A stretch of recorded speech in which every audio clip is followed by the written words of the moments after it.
The Bible tells us that we shall know the truth, and the truth shall make us free. We shall know the truth. Well, here is the God's truth about January 6, 2021. Close your eyes. Go back to that day. What do you see? Rioters rampaging, waving for the first time inside this Capitol. Confederate flag that symbolized the cause to destroy America, to rip us apart. Even during the Civil War, that never, ever happened. But it happened here in 2021. What else do you see? A mob breaking windows, kicking in doors, breaching the Capitol. American flags on poles being used as weapons, as spears. Fire extinguishers being thrown at the heads of police officers. A crowd that professes their love for law enforcement assaulted those police officers. Fellow Americans, good morning. Certain dates echo throughout history, including dates that instantly remind all who have lived through them where they were and what they were doing when our democracy came under assault. Dates that occupy not only a place on our calendars, but a place in our collective memory. December 7th, 1941, September 11th, 2001, and January 6th, 2021. All right, welcome to Fearless with Jason Whitlock. I am Jason Whitlock. This is going to be a special one-on-one edition of Fearless with Jason Whitlock. It is January the 6th, 2022, and as we just heard from our president and vice president, this day has special significance to our political parties and to our corporate media structure. And so I feel like I have no choice but to address this. There's a lot of things going on in the sports world or other things we could talk about, but I don't want to ignore this day, even though part of me wanted to just ignore and just not acknowledge this clown show, this charade, this propaganda campaign that is going on today and has been going on all of last year. And today is just like spiking the football for corporate media and for politicians, in my view, on the left and the right. There are no good guys, in my view, as it relates to what we're seeing today and what we've seen the last year as it relates to January the 6th. So today is just going to be me and you. I'm going to try to put this propaganda campaign into proper context, try to explain what we've been enduring the past year and what we'll continue to endure. I don't think it's a mistake or an accident that, Joe Biden leads in, talking about the Confederate flag at the Capitol. That's not even during the Civil War did we see that. And I don't think it's by accident that, and you guys correct me if I'm wrong in the comments, reach out to me in some sort of way. But this whole thing of where we have like co-presidents that Kamala Harris speaks first, and then here comes Joe Biden, and that on all of these big events, we now have two presidential addresses, one from the vice president, one from the president. And I'm going to explain to you why. Again, this is all feels brand new to me. I don't remember this, but as many of you know, and I've talked about it, and it irritates many of you, I'm not the biggest political follower in the world. I've never voted. I've been forced to zero in and talk about politics. here in the last few years because they've shoved it down our throats. They've shoved it into the sports world. And for the first time in my life, I feel like one side is so out of hand and so revolutionary in its acts and thoughts and so evil in its thoughts and acts that I've had to pay more attention, and thus why I'm here at the Blaze, why we're doing the show that we're doing and have been doing. But I just don't remember any vice president who gave coinciding speeches on big events or what the media decides is a big event. Did Dick Cheney give a speech after 9/11 on the anniversaries of 9/11? Did he speak before George Bush and then Bush came in? Did Al Gore speak before Bill Clinton spoke? Did Joe Biden speak before Barack Obama? Or did we have one leader and a vice president who basically got dusted off for ribbon cutting ceremonies and other inconsequential duties? And so this is being done intentionally. There's a reason why Joe Biden starts off talking about the Confederate flag, and then there's a reason why Kamala Harris is opening these comments about January 6th, and that's because everything the left is doing is based on race. And it's based on proving the existence of white supremacy. They want to keep race front and center of all conversations about every issue that goes on in America. If you try to stray from the race topic, they get very upset. They'll call me a sellout. They'll call you a racist. But this is so central and so fundamental to the strategy being used to tear this country apart. I don't know how people are ignoring it, or I don't understand why people are ignoring it. I don't understand why. I do understand, I guess, why people are fearful of it. But at the end of the day, if we don't man up and woman up and call this BS for what it is, we're going to lose this country. We're going to lose more of the freedoms that we once took for granted. They are using race to tear down this country.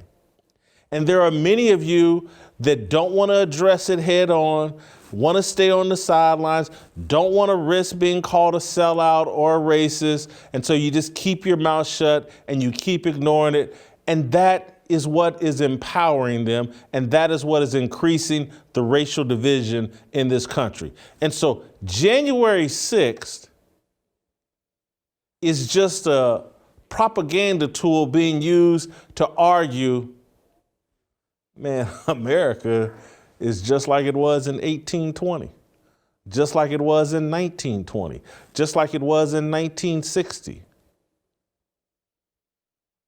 That's their whole argument. And there are some of us that live in a realistic world that know January the 6th wasn't really about race, and I don't care about the single idiot who carried the Confederate flag into the Capitol. If all it takes is one idiot in a crowd to do or say something that can be construed as racist,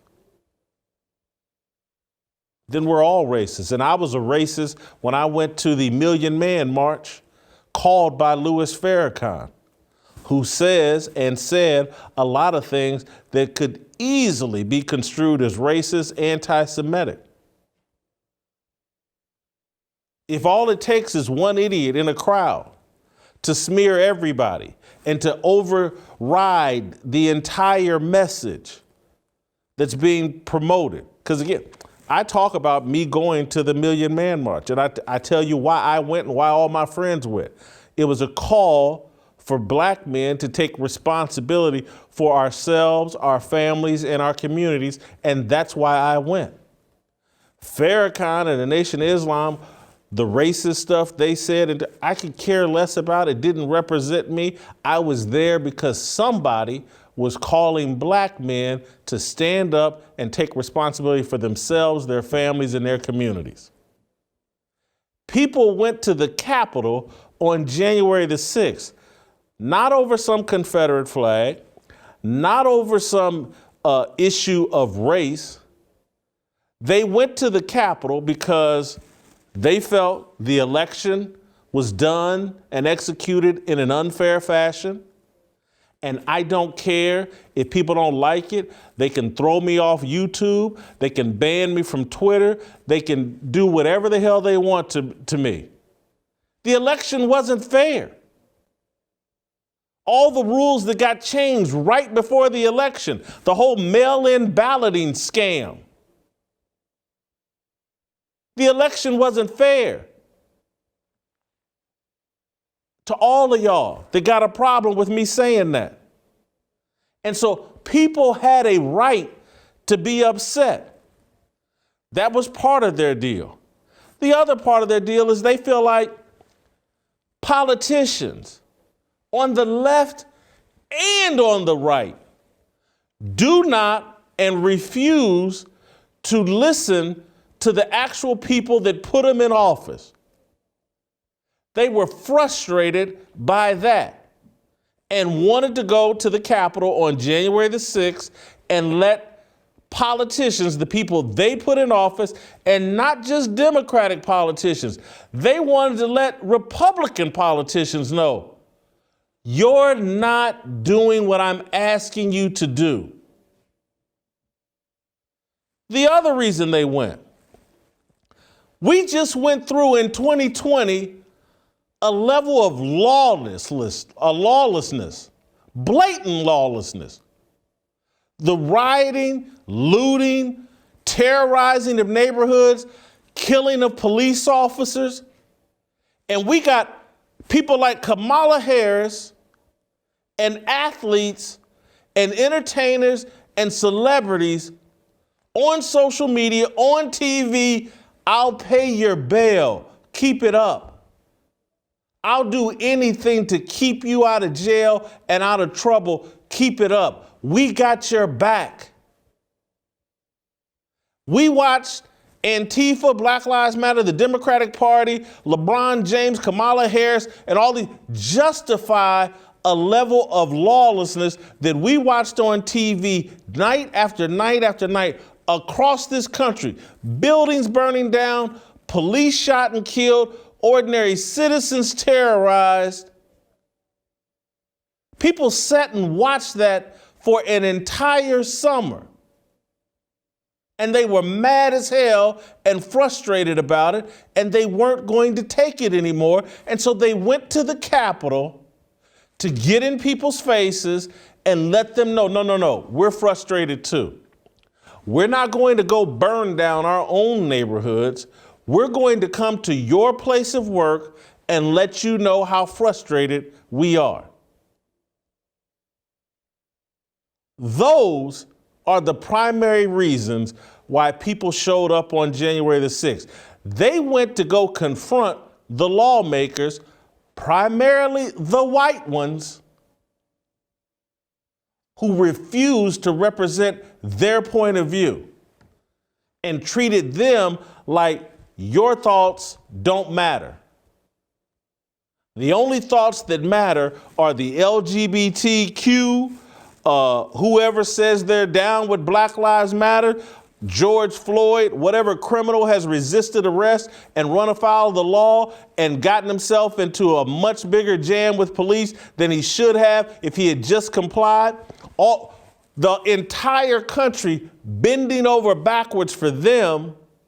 And here I am, just a working class stiff, and everyone acts like my thoughts, the taxes I pay, the way that I conduct my life, basically obeying the laws, You don't matter. You're racist scum. You're Proud Boys. You're the KKK. You're Trump supporters. Shut up. You don't matter. That's not how you run a democracy. That's not what the Constitution promised them. And so they were mad and went to the Capitol. Did they act and behave appropriately? No. There's virtually no disagreement about that. But was it some Klan rally? Absolutely not. And for the media and for Joe Biden and for Kamala Harris to sit up here and to continue to paint this picture and to continue to exploit the race angle to drive division and disharmony in this country is repulsive to me. And so here's Kamala Harris, the vice president, needs to go sit down and disappear like every other vice president before her. But because she's 15 to 20% black, they're keeping her out front and center because it allows them to spend everything in a racial manner. The people that actually want to bring down this country actually understand this country's history better than the people who are pretending. And maybe this includes some of you who are pretending like you want to protect this country. Because if you understood the history of this country, you would know and you would understand that race has been the only thing that has brought this country to its knees. And you would understand the ploy and the tactic that they're using, and you would be fighting against it. You would be rejecting all of this identity tactics and ploys that they're using. Instead, if we don't get back to one nation under God, if believers don't come together, regardless of our politics, regardless of how we see the abortion issue, to some degree, there's only one way for a believer to see the abortion issue. But if we don't come together, despite our little surface level disagreements and surface level differences, skin color and things like that, this country is going down in a giant ball of flames led by Joe Biden, Kamala Harris, and all the people working with them. The Civil War about race. We had a bloody war that almost divided this country about race. 50s and 60s, the whole civil rights movement about race that nearly divided this country. Same thing going on right now. January 6th, running around pretending like, oh my God, these racists just overtook the Capitol and they were going to tear this country apart, and it was an insurrection, and they were going to overturn the election with their flagpoles and fire extinguishers. And I read, the New York Times wrote this long story fact-checking January 6th, and because many of us believe, rightfully, this is the most over-exaggerated insurrection in the history of insurrections. For Kamala Harris to sit up there, Pearl Harbor, 9/11.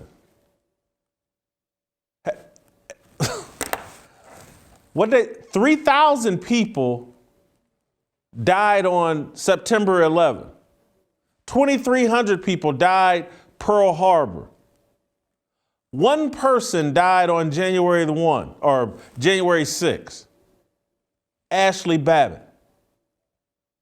And this idiot, who's only there to be a racial prop, unqualified, there to be a racial prop to keep the racial division going, is analogizing January the 6th to Pearl Harbor and 9/11 and doing it with a straight face.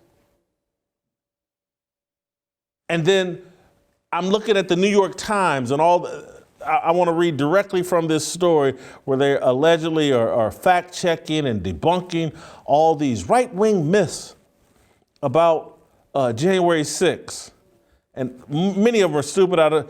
Despite denials, the riot was in fact violent, resulted in multiple fatalities, and did involve weapons. Here's how they back that up. The riot at the Capitol resulted in injuries to about 150 federal and local police officers, as well as $1.5 million in damages to the Capitol. Yet despite graphic videos depicting assaults and destruction, a chorus of prominent conservative voices have insisted that the events were largely nonviolent, akin to a peaceful protest or normal tourist visit.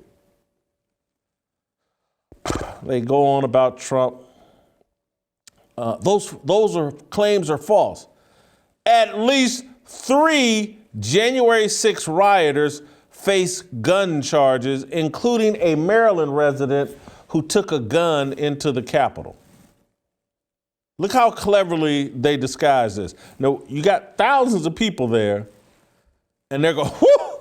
At least 3 of them face gun charges, including a Maryland resident who took a gun into the Capitol. So if you read that sentence, or 2 sentences in totality, what they're saying is one person had a gun when they went into the Capitol, and he faces charges. There's a couple others that face gun charges, but there's no evidence they took them into the Capitol. According to the Justice Department, over 75 defendants have been charged with entering a restricted area with a dangerous or deadly weapon.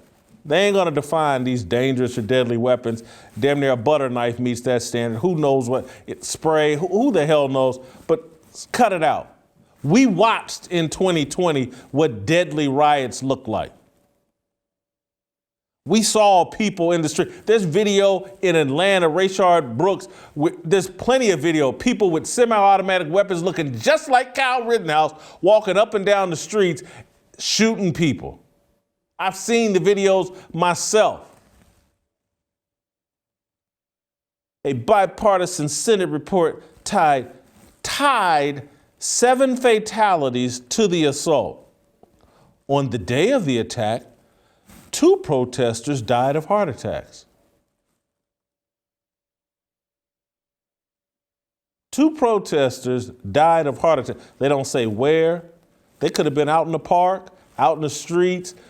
Were these inside the Capitol? Were they people that stormed the Capitol? Or were they fat people like me that could have a heart attack at any time, anywhere? Hey, skinny people drop dead of heart attacks anytime, anywhere.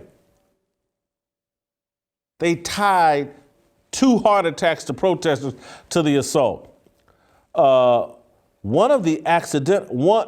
protesters died of an accidental overdose. An accidental overdose. That's blamed on January the 6th, according to the New York Times.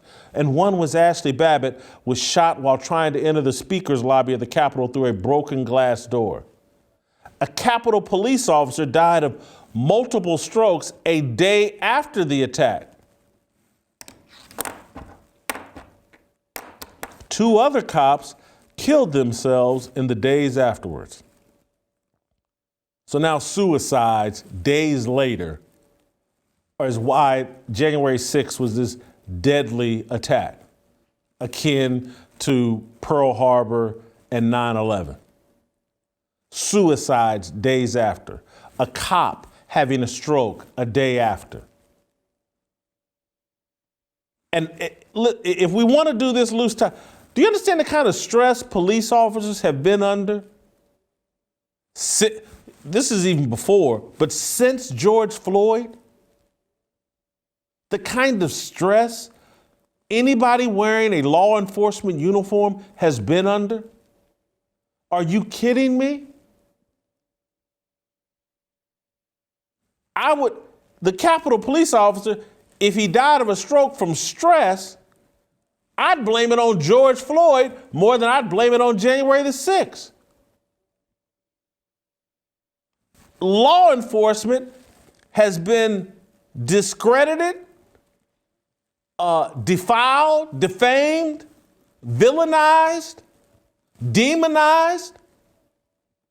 We've made it one of the worst professions on the planet ever since George Floyd. It started before then, but it became most acute after George Floyd. So George Floyd and our reaction to it, killing far more cops than anything that happened on January the 6th. This is all a propaganda campaign to keep black and white people at each other's throats. Oh, there was a guy that had a Confederate flag.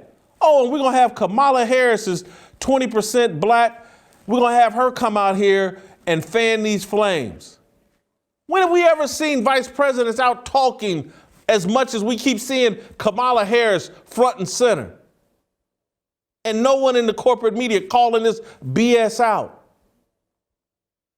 What vice president is giving speeches as often as she is right before the president, as if we got two different presidents? We got the 20% black president and we got the 80-year-old senile president. This is a game. They love, oh God, we gotta remember January 6th. I remember exactly where I was. You remember where you were on March 1, 1971? When the Weather Underground bombed the Capitol? Anybody remember where they were? This ain't the first time. There have been worse attacks on the Capitol. And yes, the Weather Underground in 1971 bombed the Capitol. No one was hurt, but they did set off a bomb at the Capitol. In 1983, the Capitol, bunch of liberal white women calling themselves M19, bombed the Capitol. You remember where you were? Oh, this is the worst attack on the Capitol. They came in with flagpoles and moose heads, and guys dropped dead of an overdose out in the parking lot. And we found a gun on a couple of people. They didn't pull them and shoot anybody. The only person that pulled and shot a gun was Michael Byrd, and he killed a little white woman, Ashley Babbitt. But this is the worst thing in the world. And our democracy was on the brink. And if they had just gotten in, if the Capitol Police hadn't stopped them, they were going to take Nancy Pelosi hostage. A group of idiots, that's all it's going to take to overthrow this government and to overthrow democracy, is a group of idiots waving flagpoles to come into the building. And our democracy, this country, is on such thin ice that all it takes is a handful of rednecks to walk into the Capitol and the whole thing falls apart.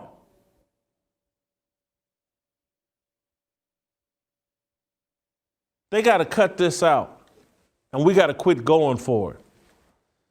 And those of us that have any faith in a higher power, who have any belief in truth. That's what so bothered me about Joe Biden and bringing God into this. There's nothing Joe Biden is standing on and stands for that has anything right now to do with God. Nothing. I don't know what's driving this man other than the pursuit of power.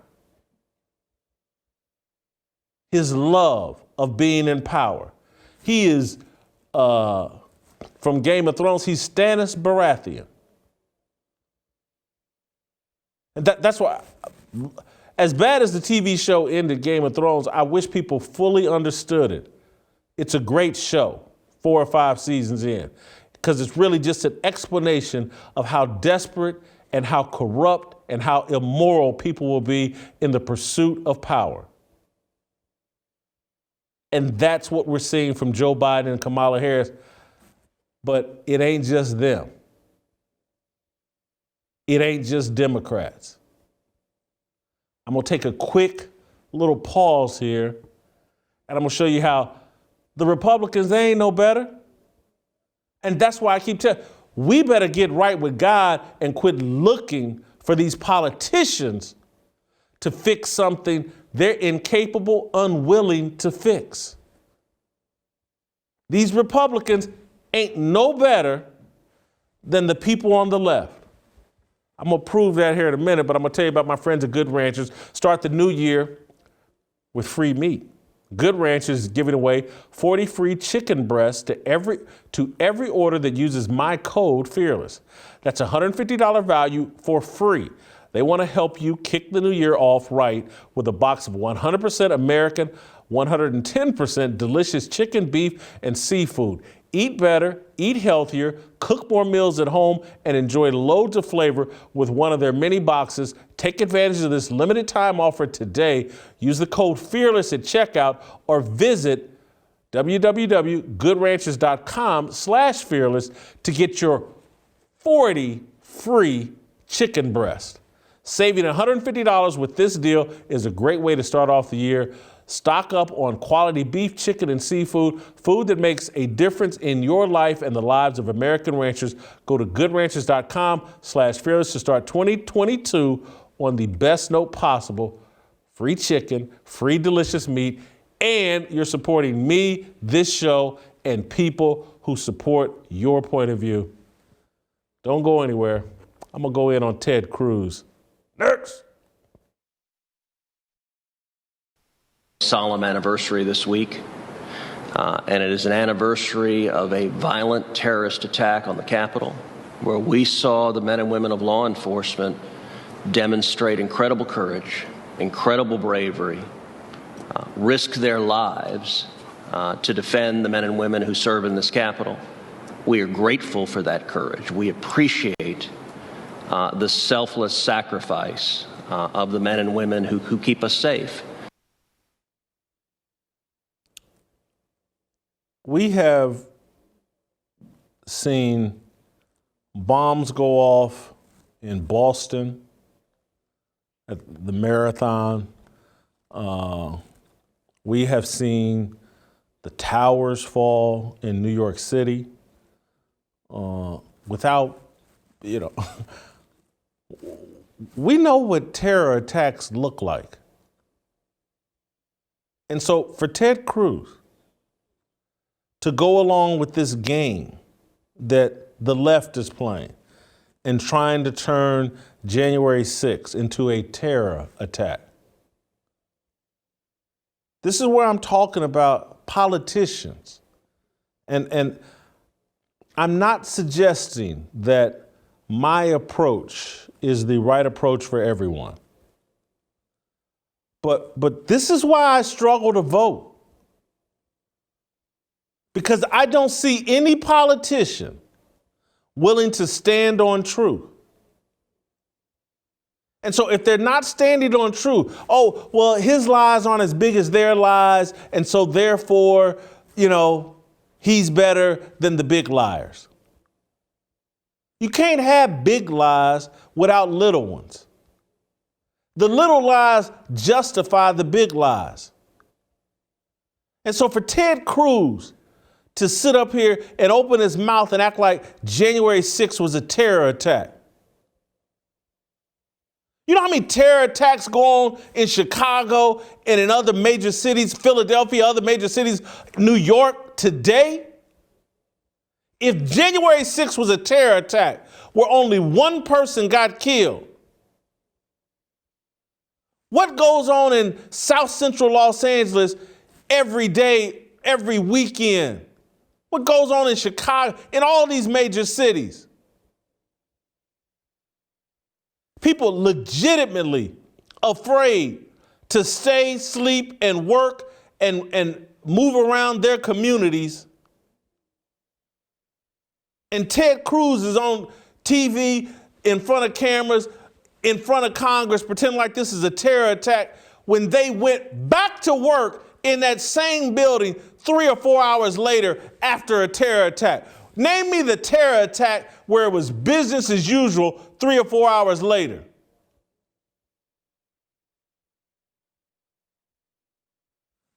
We see bodies drop in major cities, and that community won't go back to business as usual in 3 or 4 hours.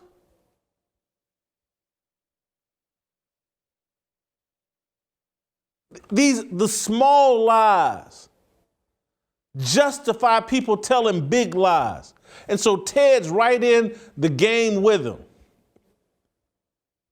These people are playing with our emotions. And you want to know why?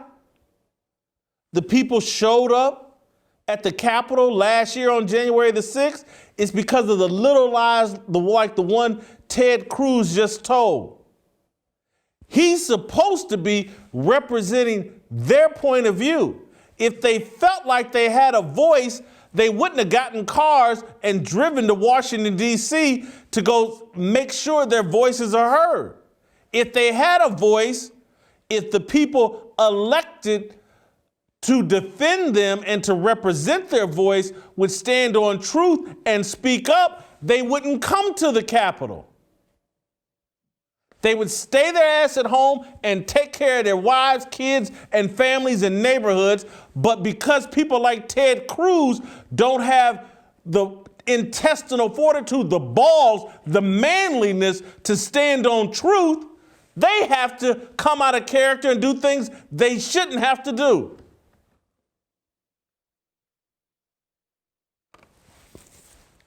Call that a terrorist attack? That's an insult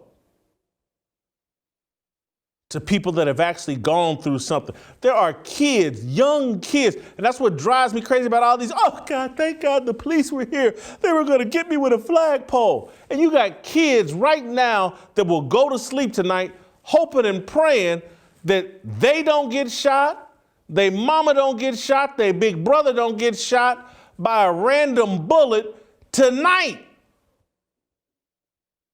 George Floyd's 4-year-old niece caught a bullet laying in bed.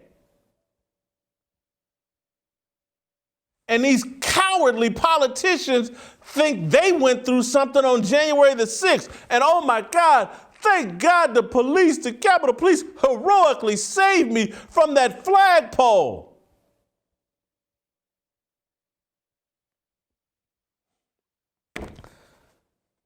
I know y'all don't like the fact that I don't vote. But y'all got to help me understand why I should vote for any of these clowns. Will they stand on truth? Will they represent what I believe? Or will they play the game to hold on to their power? Are they all in on the same thing? When I hear things like this from Ted Cruz, he's no better than he's no better than Kamala Harris or Joe Biden. He's benefiting from this scam too, this fake division that they're promoting, this racial animus that they're promoting. He's benefiting from it too, or he wouldn't be telling these lies. It's so obvious what they're doing, how they're driving us apart and using race to do it. And anybody with a brain, and this man is smart, anybody with a brain would not contribute to that lie.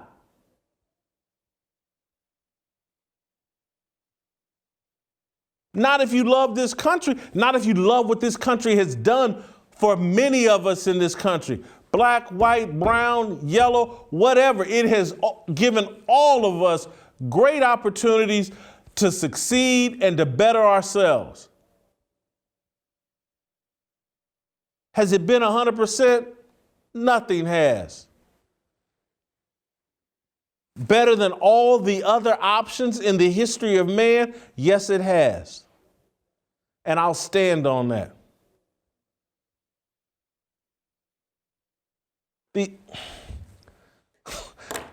We have a clip, I believe, and because this is what, Ted Cruz and these politicians, and this is what, all of them are phony and fake, and we're sitting around, oh my God, Trump sent all of his people to the Capitol to overthrow the election and to overthrow our government, and he's the reason why we have violence, and someone carried a Confederate flag into the Capitol, and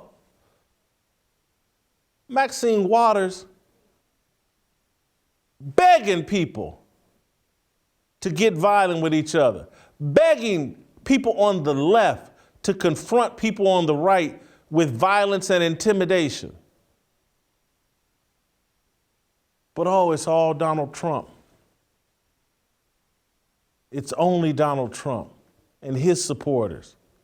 Maxine Waters, Nancy Pelosi, Joe Biden, Kamala Harris' supporters, those are the good guys.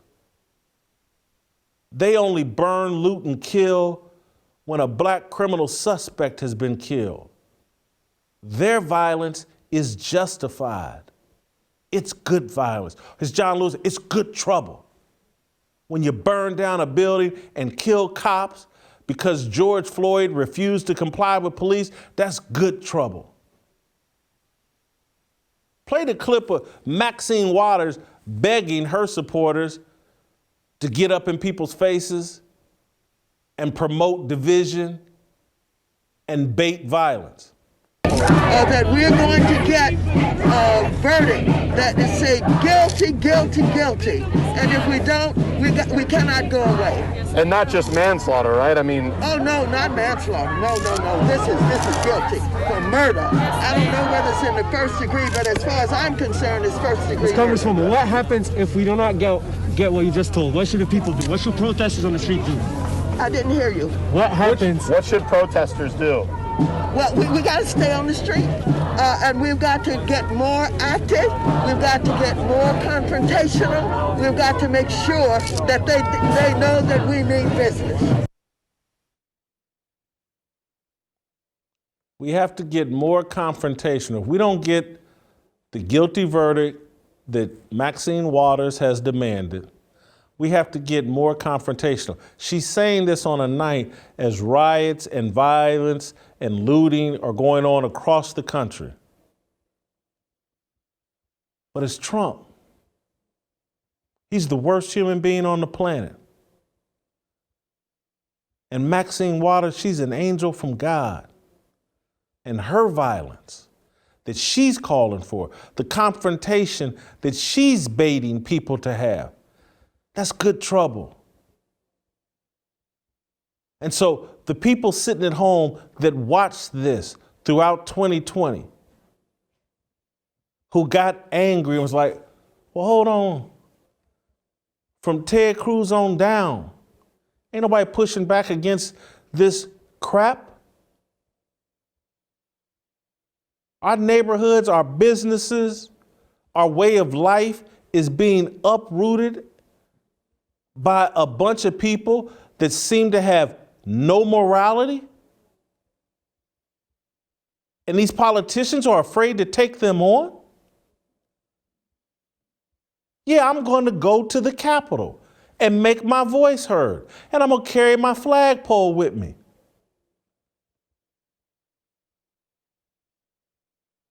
They brought it on. They left these people with no choice. And I don't care if people don't like it. Those people behave relatively well in comparison to what we've seen from the other side. You want to talk about something that was mostly peaceful? It was January the 6th. I don't think we got it called up, but you want to see some rioting and some stuff that's not mostly peaceful, go back and look at the clips after the Rodney King verdict. They dragging people up out of trucks and cars and damn near killed Reginald Denny, and everyone just laughed it off. What happened to Reginald Denny? And them destroying their own communities in Los Angeles and across this country. Oh, that's justified. They're justifiably frustrated. Well, let's say they were. Why not offer the same defense to the people on January the 6th? They didn't drag anybody out of a building and beat their brains in and darn near kill them. They didn't light any buildings on fire. They wrestled and had pushing and shoving matches with the police. One of them, Ashley Babbitt, was shot and killed for climbing through a window while posing no threat to anybody. No physical threat. It's a 5'6", 130-pound woman shot in cold blood for no justifiable reason. And you wonder why people are mad? You wonder why they don't trust the election? It's all the lies the politicians are telling that are all being backed by corporate media. The very people, politicians are supposed to represent the people. The media is supposed to be the watchdog for the people. The media is supposed to watch the politicians for the people. The politicians are supposed to speak for the people. That's the way this system was set up. It has broken down completely, and we're wondering why people are upset and frustrated and willing to go to Washington, D.C. to make their voices heard. The people, the very people, derelict in their duties, from Ted Cruz to Nancy Pelosi to Joe Biden to Nicole Wallace, Rachel Maddow, Anderson Cooper, Don Lemon, the very people that have the jobs supposed to be watchdogs for the people, supposed to be the voice of the people, have refused to do their jobs. And we're looking at the anarchists and the globalists take over this country and change the American way of life. And you wonder why people are upset and reaching for their flagpoles and buying guns in record numbers? It's because of your failure. And sitting around, how long are white people, black people, how long are believers in Christ going to go for this? How long are we going to allow them to keep, it's Donald Trump. If he would just stop, everything would be better. Donald Trump, he's the bad guy. If he'd just go away. And again, this isn't me arguing for Donald Trump. I'm arguing for the truth. I'm arguing for common sense. I'm arguing for people to do their jobs. I'm arguing for fairness. I'm arguing for some sense of equality, of representation and voice. You can't just, and they know it. I'm wondering, do you know it? But they know that, hey, look, we know we're not being fair.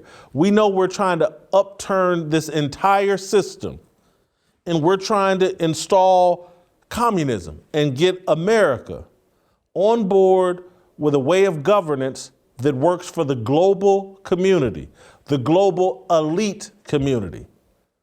That's what's going on. Some of you idiots are foolish enough to believe, oh, these global elites, it's going to be better for me. I'm a minority, and the global elites, they love minorities. You're going to be the first one catching hell. Trust me.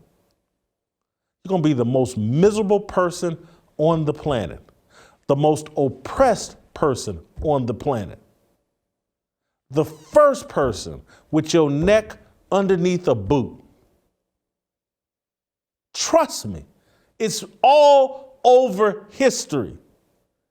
And just because they've convinced you, oh, the history that they didn't teach us was the Tulsa Massacre. And if they had taught us the Tulsa Massacre, nah, man, that ain't the history you've been denied. You've been denied the history of Marxism and communism and socialism and what that means for you. And the type of oppression you're going to experience when they install the system that you think is going to make you happy. Or no, more so, you think that system is going to make them unhappy. Oh, we could just get a system in here that Trump supporters hate. It's going to be beautiful. Your whole life worldview is based off of, oh, we can just make Trump supporters miserable. The world would be a better place. It's not biblically sound in any way. What you're fighting for, what you believe is going to bring you happiness.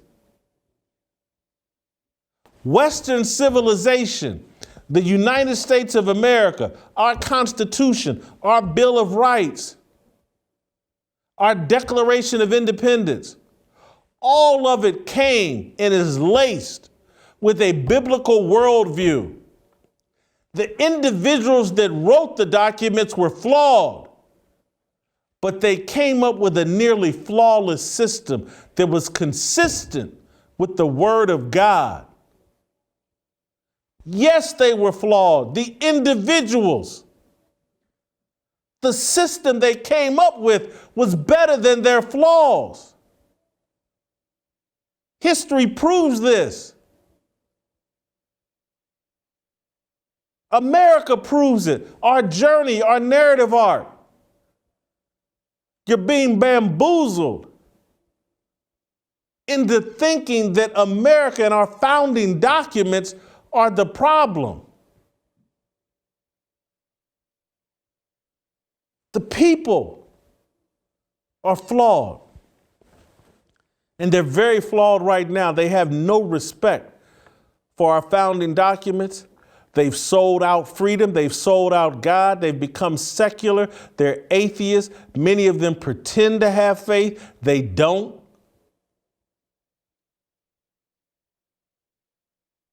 They're politicians and they're political, and they are in love with power. They're not in love with God. They're not in love with being in God's will, vision, path. They're in love with their own power, how they can get rich, how they can rule, how they can survive what they believe is coming next. And that's why we continue to have a world that keeps moving more and more secular, and more we're building a world view and a system that's all about feelings. We keep moving further and further away from the truth. When you move away from the truth, you're moving away from God.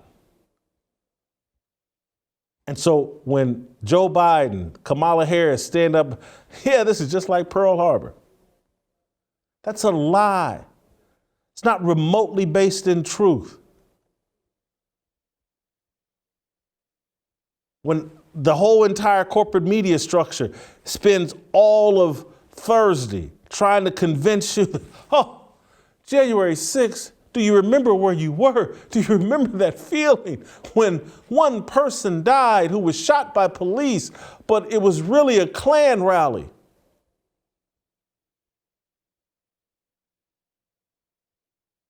And she was burned at the cross, and she was black, and so will a white woman. And it's just like I read yesterday over Twitter, somebody that's calling herself a social historian wrote a book where she talked about Kyle Rittenhouse. And in her book, this is a UCLA professor, called it a social historian, an Egyptologist or whatever. She wrote that Kyle Rittenhouse killed 2 black people at a Black Lives Matter rally in Kenosha. It's an idiot, lying to promote racial division. That's what they're doing today with January the 6th, trying to convince you it was a Klan rally. And the reason why they have to do this is because America no longer has Klan rallies, not of any significance. We used to have them, big ones. And the Klan used to be very powerful.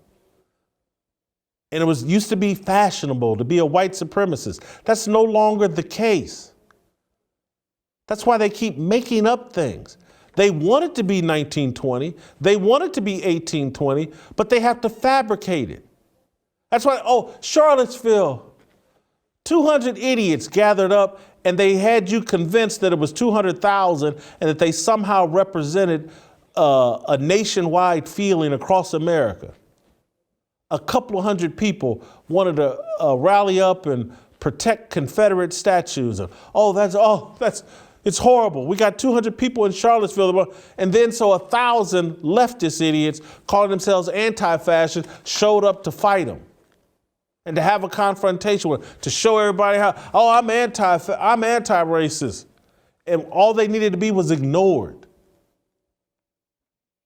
A group of 200 idiots can be ignored. There's always going to be 200 idiots. There'll be 2,000 idiots. But that don't mean it's the majority. There were some idiots at the Million Man March that I attended. Wasn't the majority.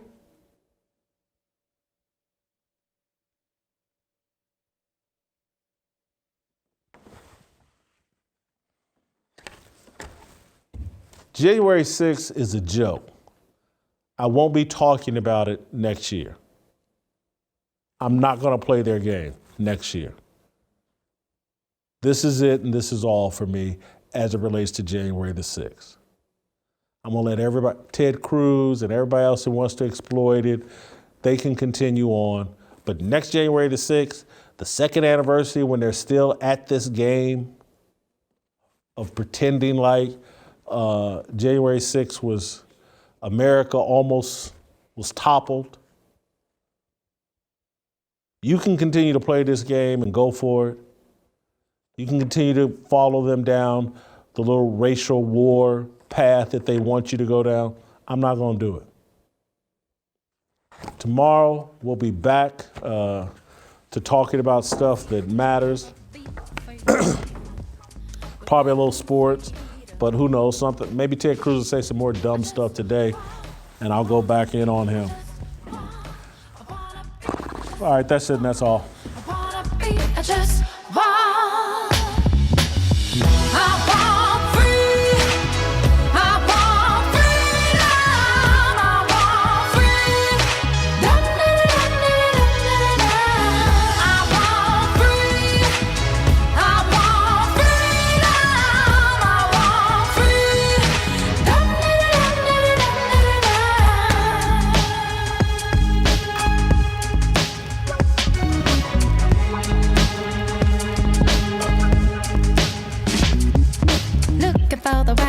Looking like it's my time, feeling all kinds of free.